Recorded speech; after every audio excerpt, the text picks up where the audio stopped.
grande joie d'être là avec vous en ce mercredi 27 juillet. Et je vous rappelle, chaque mercredi, c'est une journée dédiée à Saint Joseph. Confie à Saint Joseph tous les besoins matériels, spirituels, de tout ce dont tu as besoin pour ta croissance humaine et spirituelle. Ce n'est pas pour la progression, pour avoir des biens, des richesses. Non, Saint Joseph, ce n'est pas que pour ça. Nous avons besoin de vivre, c'est vrai. Saint Joseph a pourvu au bien de la Sainte Famille. Mais c'est Saint Joseph qui a aidé Jésus à grandir comme en taille, en sagesse, devant les hommes et devant Dieu. D'accord? Et nous devons demander les mêmes grâces de Saint Joseph pour nous. La première lecture d'aujourd'hui, c'est Jérémie chapitre 15 à partir du verset 10. Malheur à moi, ma mère, car tu m'as enfanté, homme de querelle et de discorde pour tous les pays. Jamais je ne prête ni n'emprunte. Pourtant, tout le monde me maudit. Quand tes paroles se présentaient, je les dévorais. Ta parole était mon ravissement et l'allégresse de mon cœur, car c'est ton nom que je portais, Seigneur Dieu Sabaoth. Jamais je ne m'assieds dans une réunion de railleurs pour m'y divertir. Sous l'emprise de ta main, je me suis tenu seul, car tu m'avais empli de colère. Pourquoi ma souffrance est-elle continue, ma blessure incurable, rebelle aux soins? Vraiment, tu es pour moi comme un ruisseau trompeur, aux eaux décevantes. Alors le Seigneur répondit,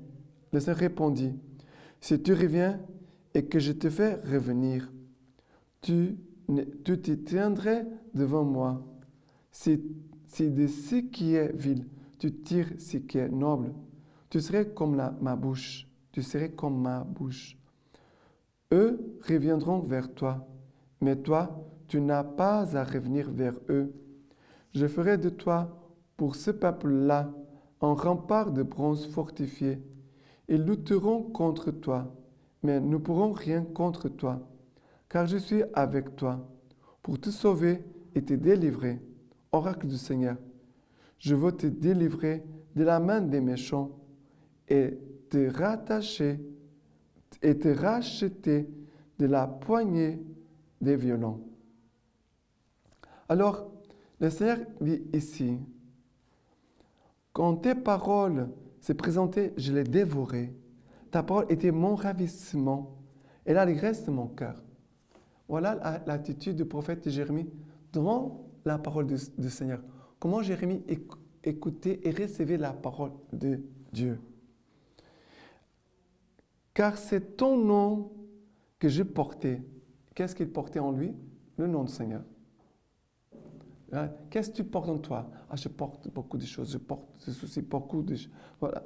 Tu portes beaucoup. Porte en toi le nom du Seigneur, Dieu de l'univers. Porte en toi le nom de Jésus.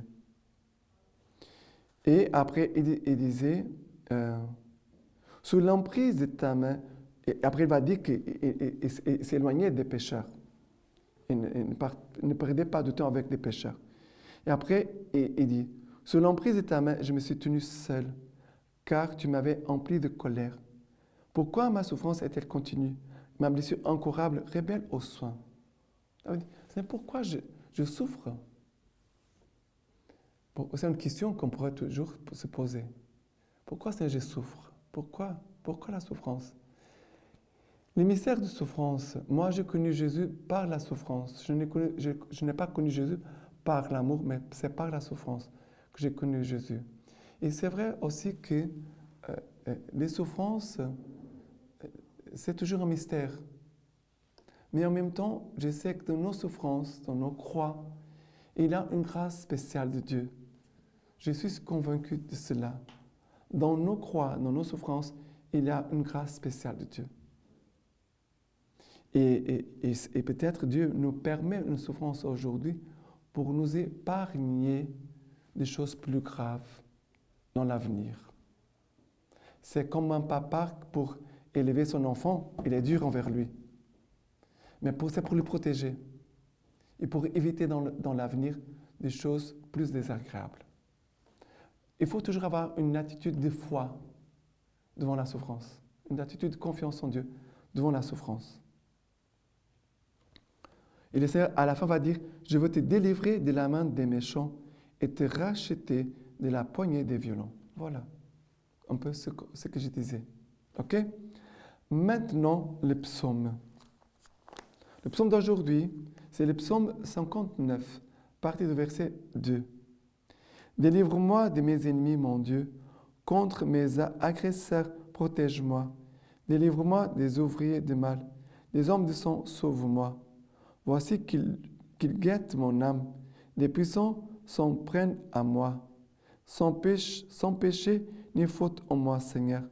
Sans aucun tort, ils accourent et se préparent. Réveille-toi, sois devant moi et regarde. Ô ma force, vers toi je regarde. Oui, c'est Dieu ma citadelle. Le Dieu de mon amour vient à moi. Dieu me fera voir ceux qui me guettent. Et moi, je chanterai ta force. J'acclamerai ton amour au matin. Toi étais pour moi une citadelle, un refuge au jour de mon angoisse. Ô ma force, pour toi je jouerai.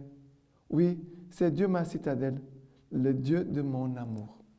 Alors, ici, le psaume commence dans la souffrance, en disant « Délivre-moi de mes ennemis, mon Dieu, contre mes agresseurs, protège-moi. Délivre-moi des ouvriers du mal, des hommes de sang, sauve-moi. Voici qu'ils guettent mon âme, des puissances s'en prennent à moi, sans péché ni faute en moi, Seigneur. » Ça veut dire, il dit, je n'ai pas commis de péché et je souffre. Et ça peut arriver parce que les péchés, ce n'est pas mathématique. Ça veut dire, j'ai commis un péché, maintenant je suis maudit, je souffre. Ce n'est pas ça, la logique de Dieu. Dieu peut permettre une souffrance dans notre vie pour nous attirer et nous conduire à lui. C'est vrai. Mais la souffrance, ce n'est pas en disant j'ai commis des péchés et Dieu ne m'aime pas, Dieu ne m'écoute pas et maintenant Dieu m'a méprisé. Non, ça ce n'est pas Dieu. Ce n'est pas la logique de l'Évangile. Non. Et si nous faisons attention, les psaumes commencent par la souffrance d'un homme innocent et après il passe de sa souffrance à une attitude de confiance en Dieu. Oh ma force, vers toi je regarde vers toi Seigneur. Oui, c'est Dieu ma citadelle, le Dieu de mon amour, viens à moi. Dieu me fera voir ceux qui me guettent. Après il va dire, oh ma force, pour toi je jouerai. Oui, c'est Dieu ma citadelle, le Dieu de mon amour.